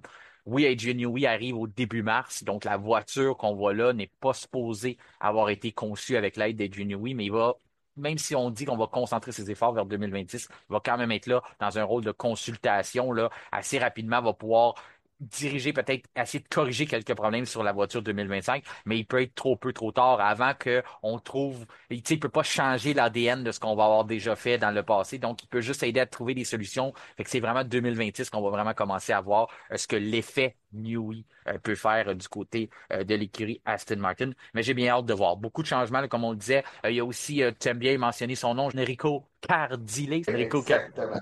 Enrico Cardile qui est là aussi en provenance de Ferrari. Donc, beaucoup d'aide du côté d'Aston Martin. Ça va être intéressant de voir ça cette saison. Qu'est-ce qu'on va être capable de faire avec ça?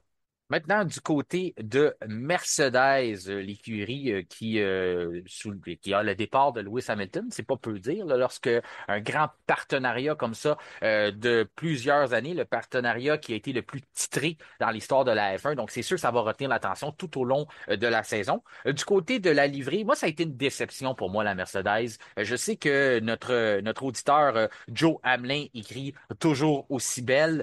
Moi, ce qui me dérange, c'est un peu la touche de gris vers le haut de la voiture, mais je suis certain que je vais m'habituer. Normalement, on a l'œil du côté de Mercedes pour faire des belles livrées, mais ce qui m'a irrité le plus, là, puis c'est pour ça que je leur donne 3 étoiles, c'est qu'on a retiré la fameuse étoile rouge en l'honneur de Niki Lauda. Du moins pour l'instant, je ne l'ai pas vu sur la voiture. Toi, de ton côté aussi. Puis ça, je trouve ça un peu dommage qu'on a. Oui, on tourne la page avec Lewis Hamilton, mais je comprends pas pourquoi on a tourné la page avec cette étoile-là. Là. Lorsqu'on regardait le capot moteur, on voit les étoiles Mercedes. Il y en avait toujours une qui était rouge en souvenir de ce que Niki Lauda a fait pour l'équipe. Donc ça me titille encore un petit peu, mais c'est des choses qui se corrigent. On peut aussi bien se présenter en début de saison puis avoir cette étoile rouge-là si on voit que ça a dérangé des gens comme moi, là. De mon avis, je trouve que oui, c'est une belle livrée, mais il manque, comme tu as mentionné, ce petit côté-là, ce petit côté-là de en mémoire de Niki Lauda. Donc, pour moi, je leur donne un 3,5 juste à cause de ça. Je suis peut-être un peu sévère, mais ça m'a fait sursauter. Puis, ben, c'est pas que j'ai pas aimé ça, mais ça m'a fait baisser la note, on va dire. Ouais, puis Donc, moi, il y a le petit côté ouais. le petit côté gris, noir. À un moment donné, branchez-vous. Mhm. Voulez-vous. Tu sais, là, on a rajouté du gris la saison dernière. Là, on est comme un étage de noir, un étage de gris. Mais à un moment donné, c'est correct. Je comprends que c'est les flèches d'argent, mais si vous voulez revenir au gris, revenez au gris. Si vous voulez être au noir, ben restez au noir. Tu sais, l'année dernière, je trouvais que c'était beau, mais là, l'autre.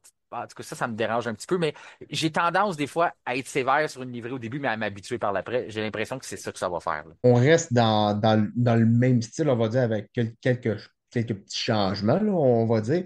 Mais Martin, est-ce qu'on va enfin la comprendre, cette Mercedes-là? Oui. Est-ce qu'on va enfin la comprendre? Parce qu'on veut rattraper le trio de tête. On veut être beaucoup plus constant. On veut avoir une meilleure corrélation entre le simulateur et la piste. Parce que là, l'époque Hamilton est révolue. Là, c'est place à la jeunesse. Avec George Russell qui fera équipe avec le jeune prodige italien Andrea Kimi Antonelli, 18 ans, qui débute en Formule 1. Donc là, Mercedes se devra d'être capable de comprendre de pourquoi sa voiture est plus rapide sur tel type de conditions, sur différents types de circuits. L'année dernière, c'était principalement les conditions plus fraîches qui étaient propices au bon fonctionnement de la voiture. Par contre, on a vu un George Russell réussir des belles performances à certains moments dans des conditions où Hamilton galérait un peu. Pourtant, Hamilton, c'est pas le dernier venu, là. C'est un pilote avec énormément d'expérience. Donc là, maintenant, Russell est le meneur. Antonelli devra faire honneur à son statut de future étoile montante de la discipline. Ça ne sera pas chose facile parce que oui, il va faire des erreurs, mais il pourra nous montrer pourquoi il est ce pilote que Mercedes a décidé de titulariser à un si jeune âge. Je partage exactement ton point de vue. J'ai mentionné cette problématique-là depuis, j'ai l'impression de me répéter depuis qu'on a passé à l'effet de sol. Mercedes ne connaît pas leur voiture et malheureusement pour les fans Mercedes, les amateurs des flèches d'argent, euh, je peux pas vous dire que c'est réglé parce qu'à la fin de la dernière saison, on avait toujours ces fameux problèmes-là où ce qu'on arrivait sur le circuit de la Strip de Las Vegas et on connaissait on volait sur la piste, on avait l'air d'avoir une auto dominante. Puis après ça, on conclut le Grand Prix, puis là, on se retourne vers les caméras, puis on dit, ouais, on va vite, mais on pense que c'est parce qu'il fait froid, mais on pense que c'est à cause de ça. Puis après ça, on se présente au Brésil, puis on a George Russell qui est à l'avant du peloton, qui qui a l'air d'être correct, puis on a Lewis Hamilton qui a l'air d'être à son premier Grand Prix, puis qui est en train de déraper, puis d'avoir de la misère à garder sa voiture sur la piste. Donc, deux opposés complètement différents. C'est ça qui augure pas bien. Est-ce qu'on va être capable d'être compétitif à certains endroits, peut-être même remporter quelques courses? J'ai aucune misère à le croire. Mais est-ce qu'on est capable de retourner compétitionner pour un titre des constructeurs? C'est sûr qu'avec un pilote recru de l'âge de 18 ans comme Kimi Antonelli, c'est dur de croire qu'on va être capable d'avoir deux voitures puis être capable de retirer des points à nos adversaires qui sont assez coriaces lorsqu'on regarde les duos de pilotes. Donc, de ce côté-là, je ne crois pas, mais c'est beaucoup de pression sur George Russell aussi. Certains vont dire, ben, la pression, il l'avait quand il y avait Lewis Hamilton. Oui, mais en même temps, il l'avait pas. Parce que tout reposait sur les épaules du septuple champion du monde. Russell, il avait juste à battre Lewis. Quand il le battait, tout le monde était surpris. C'était wow, George Russell est dominant. Puis quand il le faisait pas, ben, les gens disaient, bah, c'est Lewis Hamilton. C'est sûr qu'il peut pas le battre. Sauf que là, il y a un jeune. Donc, il peut pas se faire battre par Antonelli. Puis en même temps, il faut qu'il tire l'équipe vers le haut. Tout repose sur ses épaules. C'est à lui maintenant de prendre le flambeau et d'emmener Mercedes, de retourner Mercedes vers les notes de noblesse et construire. C'est la même note pour tout le monde. Construire du momentum pour la saison prochaine. Donc, tout ça, je trouve que c'est beaucoup de pression pour George Russell. Il a du talent. Il est capable de surmonter cette pression-là, mais il va falloir qu'il nous le prouve, là. C'est un autre. Il est assis dans, je vais prendre ton expression, il est assis dans une autre chaise cette année. Il est assis vraiment, c'est clairement lui le pilote numéro un de l'écurie. Donc, c'est plus juste un gars, il n'y a plus de surprise, il doit livrer la marchandise. Donc, on va l'évaluer d'une façon différente cette saison. Effectivement. Donc là, il aura. Et j'ai hâte de voir à quel point va s'adapter Andrea Kimi Antonelli. Parce que si Antonelli arrive et d'entrée de jeu, il nous fait une Lewis Hamilton 2007, attention à l'ambiance dans l'écurie. Oui. Parce que George Russell va avoir les yeux bien écarquillés, bien comme faut, parce que je dis ça dans le meilleur des scénarios possibles. Probablement qu'Antonelli va faire des erreurs, il va vouloir trop pousser, comme il l'a fait à Monza en essai libre. Très rapide et tout de suite après ça, dernier virage, il met la voiture dans le mur. Donc, ça se peut que ça arrive. Mais c'est pas impossible que le jeune nous fasse des très belles performances puis qu'il fasse titiller George Russell. Moi, je pense que ça va peut-être arriver. Moi, je veux pas m'avancer trop loin dans les prédictions, mais je Mhm. peux te dire, là, parce que pour les gens, là, on va avoir un épisode spécial Ouais. juste pour les prédictions. On va vous livrer ça Mhm. là, avant le début de la saison. Ça va être intéressant de voir ça. On va avoir nos autres collaborateurs avec nous. Donc, on va se mouiller. Là, Mhm. même si vous en avez des prédictions, vous pouvez commencer à nous en envoyer ou attendre la pré-saison. Mais on va faire un épisode juste de ça. Donc, on va vraiment aller se peinturer d'un coin. Kevin aime ça faire ça chaque année. Donc, on va le faire avec lui. On ne le laissera pas tout seul. On est des gars d'équipe. Mais je pense que Kimi Antonelli va, oui, il va faire des erreurs, ça, c'est pas une grosse prédiction, mais je pense qu'il va avoir des grands prix où il va être très compétitif et comme tu dis, il va attirer l'attention non seulement de la planète F1, mais aussi de sa propre écurie et de juste l'autre côté du garage, là, le numéro 63, là, de temps en temps, là, il va avoir des sueurs froides de voir qu'Antonelli se rapproche drôlement et d'autres week-ends, on va voir Antonelli être probablement pas là du tout. Ça, c'est normal, ça fait partie de l'apprentissage. Il est excessivement jeune. C'est sa première compétition internationale. La première fois qu'il a compétitionné en série internationale, c'était la saison dernière. Il n'a jamais fait ça avant. Et là, il est déjà en F1. Donc, c'est tout un pas, tout un étage à monter là, pour le jeune de 18 ans. Il est maintenant temps de passer à l'écurie autrichienne, ceux qui se retrouvent dans une position que ça fait très longtemps qu'ils n'ont pas connue, c'est-à-dire une troisième position au championnat des constructeurs, ce qui va leur donner plus de temps de développement en soufflerie. On n'a pas connu ça depuis que cette réglementation-là existe en F1. Donc, ça va être intéressant de voir ce qu'on va être capable d'accomplir du côté de Red Bull. Mais tout d'abord, parlons de cette livrée qui ne finit plus d'être leur livrée. Elle ne change pas.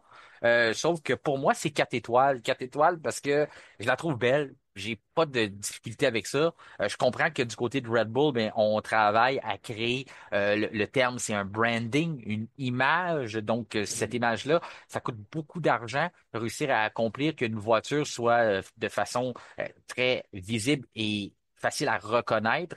C'est ce qu'on a accompli du côté de Red Bull et on ne veut pas déroger de ça. J'y vais même dans le même sens que le commentaire de Eric Lindros sur notre page Facebook, toujours, qui a marqué: on ne change pas une formule gagnante. Il y a certains qui sont allés lui répondre: ouais, mais Red Bull n'a pas gagné. C'est vrai que Red Bull n'a pas gagné, mais je pense que si je comprends bien le commentaire d'Eric Lindros, c'est que la formule fonctionne dans le sens que même les gens qui ne sont pas nécessairement des adeptes de la Formule 1 reconnaissent la Red Bull, non seulement à cause du logo, mais aussi parce que ça fait tellement longtemps qu'elle est comme ça que les gens elle est rentrée dans l'imaginaire, donc on est capable de la reconnaître et ça, il y a une valeur attachée à ça. C'est mon côté marketing là, qui parle le plus que mon côté partisan, parce que oui, j'aime bien découvrir des nouvelles livrées, mais j'aime ça qu'on est capable de reconnaître les voitures en piste aussi. On le sait, c'est une Red Bull. On garde ça simple.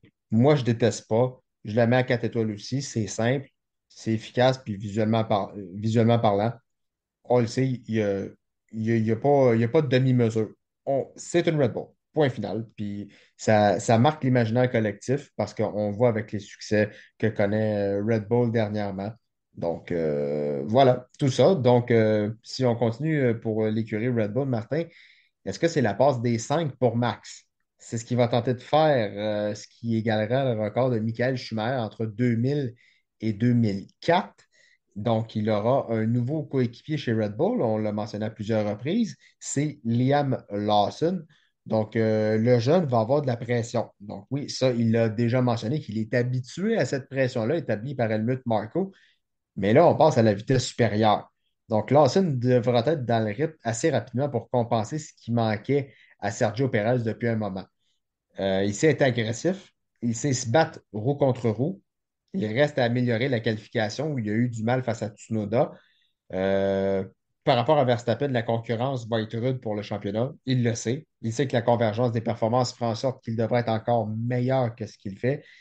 Je suis sûr qu'il va espérer que Red Bull produise une voiture avec une fenêtre de performance plus large pour qu'elle soit compétitive sur tout type de circuit et tout type de conditions de piste. Donc, oui, ils auront plus de temps en soufflerie et en CFD comparativement à Ferrari et McLaren. Donc, il va falloir pallier la perte de nombreux éléments clés du côté du département technique, du côté de Red Bull. Exactement, c'est ce qu'on a à remonter, là. C'est sûr que ça fait partie des problèmes qu'on a du côté de Red Bull, du fait qu'on a perdu beaucoup de nos cerveaux qui ont quitté pour aller ailleurs. Ça fait partie du succès en F1 lorsqu'on gagne. C'est encore plus vrai avec l'effet du plafond budgétaire. Tout ça fait que on ne peut pas nécessairement payer les employés ou leur donner des augmentations à ceux qui ne sont pas dans les rôles, là, dans les salaires protégés, qu'on a le droit d'en protéger trois.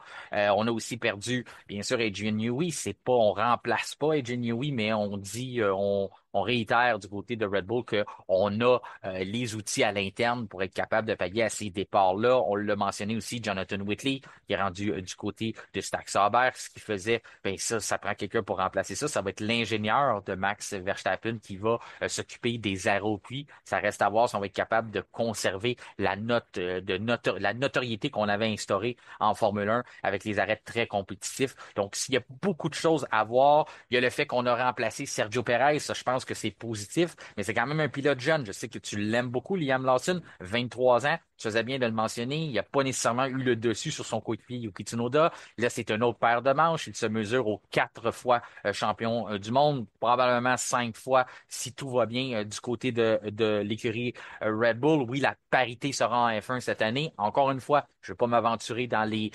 prédictions, sauf que pour moi, je l'ai déjà mentionné, la parité, ça tombe directement dans les sentiers de Max Verstappen. Si on a des voitures égales, je suis persuadé qu'il va être capable de s'en tirer. On l'a déjà vu par le passé faire la différence à des époques où ce que les Mercedes étaient très difficiles à battre et que même des voitures plus rapides avaient de la misère à les rejoindre, mais Verstappen réussissait à leur soutirer des victoires au cours de la saison.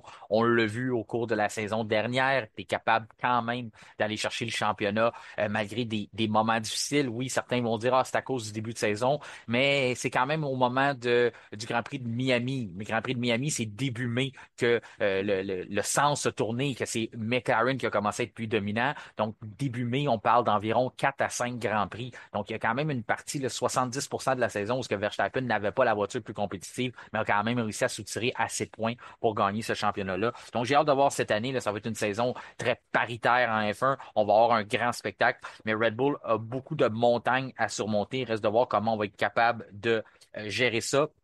Je voulais attirer l'attention aussi tout au long de l'épisode. J'ai mentionné les duos Red Bull, duo Red Bull. Bien avec Lawson qui est maintenant rendu là, qui a remplacé Perez, ça fait qu'il y a 7 pilotes sur la grille qui sont des protégés ou qui ont été des protégés à certains moments du docteur Helmut Marko. On se demande souvent là, des fois j'ai des questions dans les commentaires ou quoi. Ah, qu'est-ce qu'il fait là? Lui, qu'est-ce que Red Bull attend pour s'en débarrasser? Il fait rien de bon. Tu sais, il y a des gens qui sont très critiques à son endroit parce que et c'est sûr qu'il ne fait pas l'unanimité, il est très polarisant par ses commentaires, mais lorsqu'on regarde les talents sur la grille, là, on peut les nommer rapidement.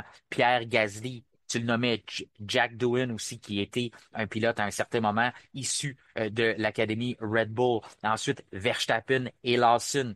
Carlos Sainz aussi. Donc, on est rendu à 5 pilotes. Il faut pas oublier Alex Albon. On est rendu à 6 pilotes. Et maintenant, je sais pas si je l'avais nommé, mais Liam Lawson, mais tout ça pour dire au total, c'est 7 pilotes issus du Red Bull Academy, donc 7 sur 20 qui viennent de la prospection que fait Dr. Helmut Marko dans les niveaux de développement de la course automobile. Donc ça, il faut quand même attirer l'attention là-dessus. Donc ça reste à voir qu'est-ce qu'on va être capable d'emmener sur la table cette saison, mais une chose est sûre, le changement pour Red Bull, c'est d'avoir plus de temps sous Fleury. Reste à voir comment on va être capable de capitaliser là-dessus, puisqu'on a été habitué depuis le début de la nouvelle réglementation à faire beaucoup avec très peu. Donc, reste à voir maintenant ce qu'on va être capable de faire avec cet avantage-là.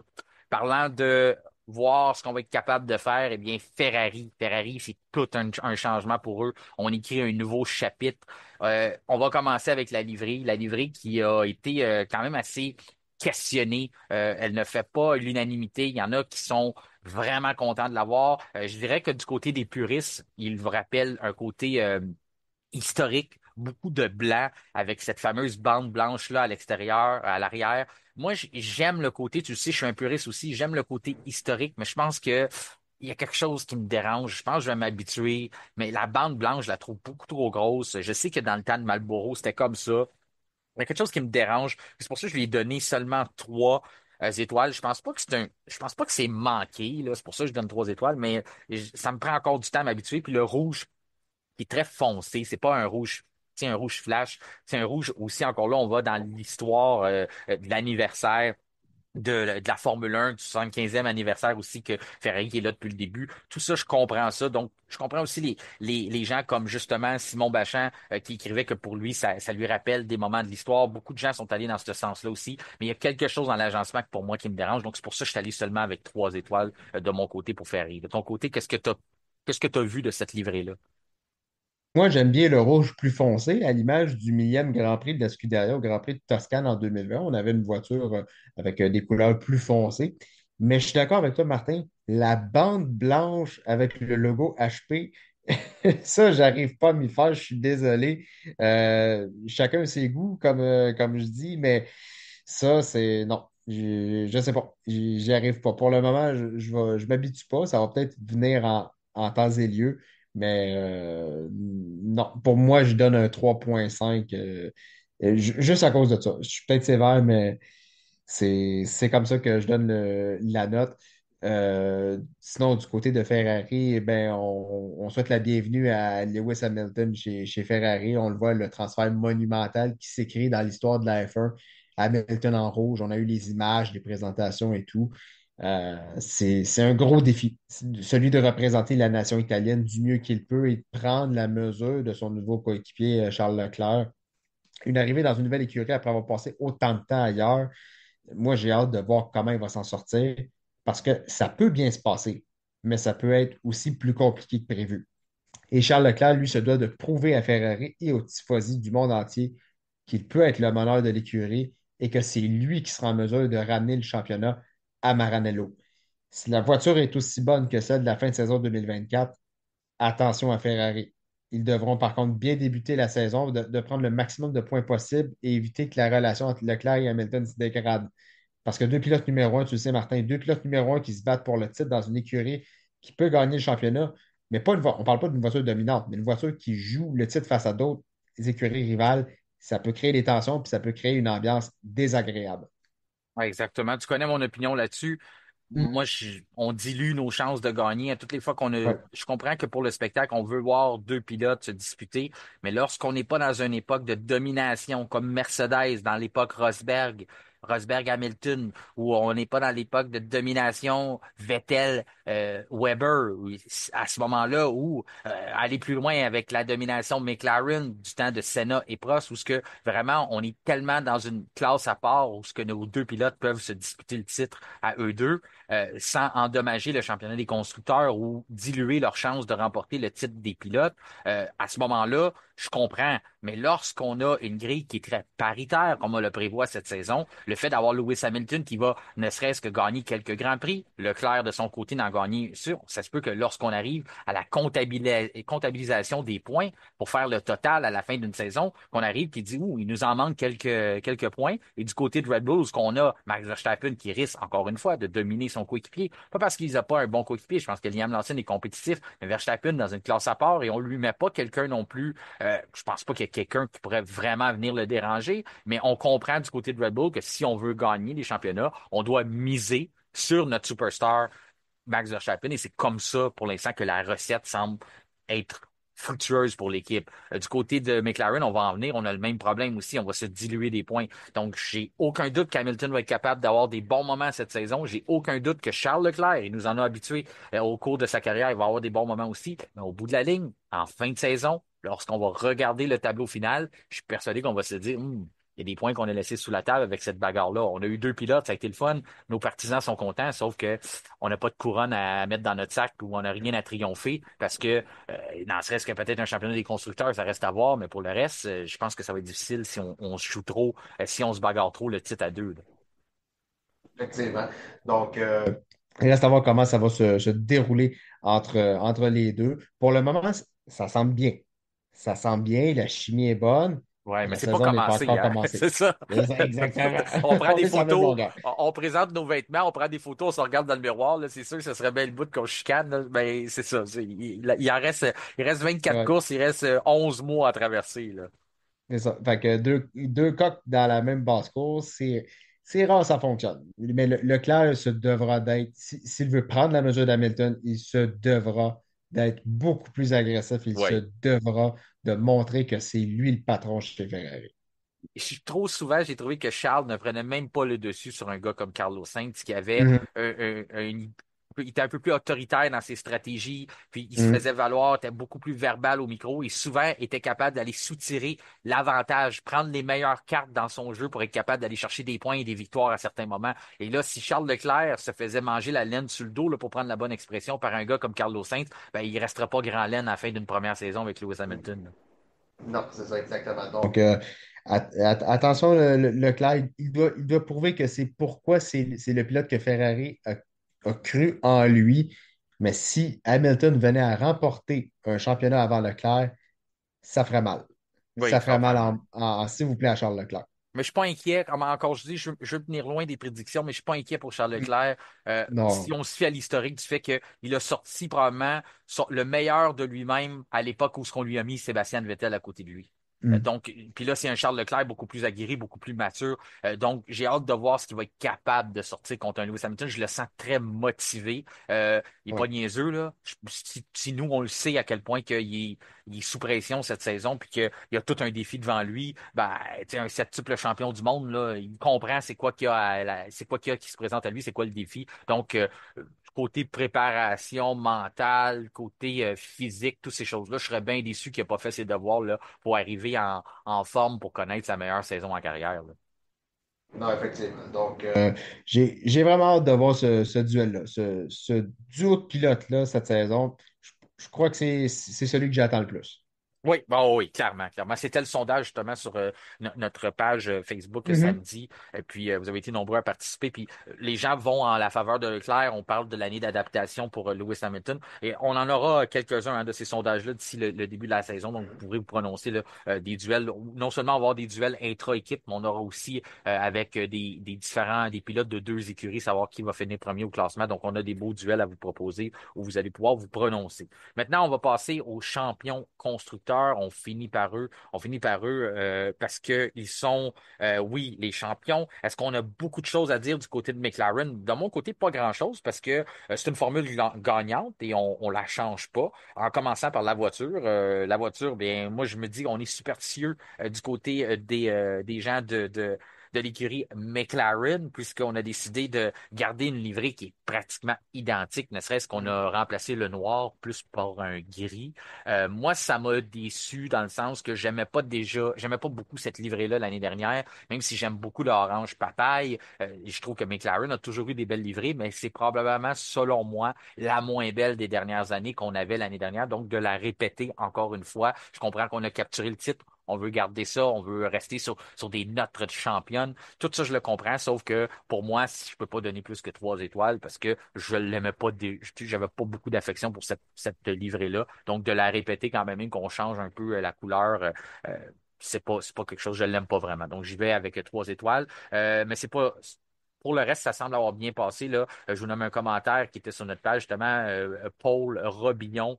Pour elle, elle dit pas mal du tout. Donc, pour elle, elle la trouve belle. Donc, il y en a plusieurs aussi qui l'ont trouvé. Donc, c'est sûr que si vous aimiez cette livrée-là la saison dernière, ben, c'est sûr que pour vous, il n'y a pas de changement. C'est un peu comme moi, je disais avec celle, la Red Bull. J'aime la Red Bull, je la trouve belle. Donc, si on la change pas, ça me dérange pas trop. Mais de ton côté, Kevin, comment l'as-tu trouvé cette voiture orange papaye-là, édition 2025? Ben, écoute, je trouve qu'elle est correcte. Avec une note de 3, de 3,5. C'est pas dans le top, mais c'est pas la plus affreuse non plus. Donc, pas ma préférée, mais pas laide. Donc, on va rester dans le médium, là, si on va dire, avec beaucoup de commanditaires aussi. McLaren qui ont vraiment beaucoup de commanditaires Oui. sur leur voiture. Mastercard, maintenant, pour faire Oui. la bagarre à Visa du côté de Red Bull, ça va être intéressant. Oui, effectivement. Donc, et là, on va se dire, est-ce que c'est l'année de Lando Norris? Est-ce qu'Oscar Piastri pourra rivaliser avec son coéquipier et lui mener la vie dure? Écoute, les deux pilotes devront frapper fort d'emblée parce que la compétition va être féroce, pas à peu près, et le moindre faux pas pourrait être décisif dans la priorité pour le championnat au sein de l'écurie. Lando Norris devra commettre moins d'erreurs. Ça, c'est primordial. Il n'a pas le choix. S'il veut gagner le championnat, il doit faire moins d'erreurs. Piastri devra être meilleur en qualification. Parfois, il nous sort des tours de qualification géniaux, mais des fois, je me dis, mais où est-ce qu'il est? Où est-ce qu'il a perdu du temps par rapport à Lando Norris? On sait que Norris, c'est un pilote qui est assez rapide, mais Piastri, des fois, je trouve qu'il y a un petit manque en qualification. Il doit peaufiner ça. Et McLaren devra optimiser ses stratégies pour avoir des meilleures chances de gagner parce que ça a été assez problématique l'année passée. Surtout avec le fait d'avoir moins de temps de soufflerie d'ici le 30 juin 2025. Du côté de McLaren, non seulement, comme tu dis, tous ces données-là que les pilotes individuellement devront composer avec.